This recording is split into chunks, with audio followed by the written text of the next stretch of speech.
Anytime. Hamlex music. Anytime is a vibration. Ngoma mupani, amaikani. I've been over a Fruit Loops imani, ekshani. Ine wako moyo, ini ndine wangu moyo. Chero tiri nyama imwe sandimbunyikidze, une zvausva unoda moyo wangu. Une wako moyo, ini ndine wangu moyo.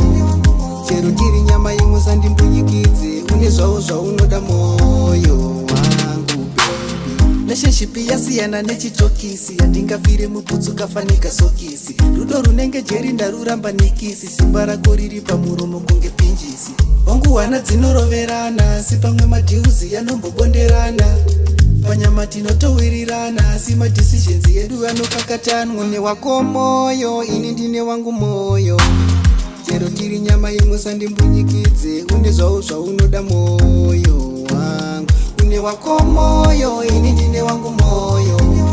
Chero tiri nyama imwe sandimbunyikidze, une zvausva unoda moyo wangu baby. Ndotoda kutandara ndinotodawo mashills, ndotodawo kumbochila nemajizi, ndotokwata yere kusvika padeni kuti ndikangopinda geti wonditinyira makeys.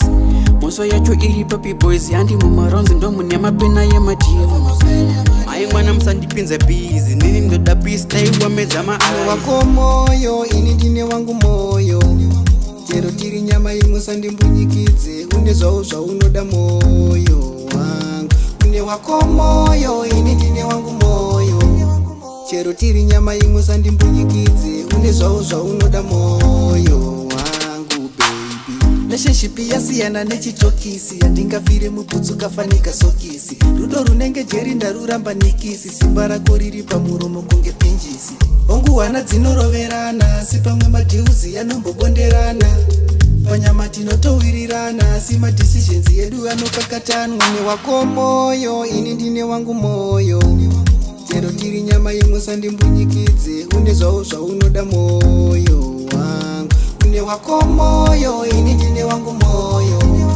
Chero tiri nyama imwe sandimbunyikidze, une zvausva unoda moyo wangu baby. Une wako moyo.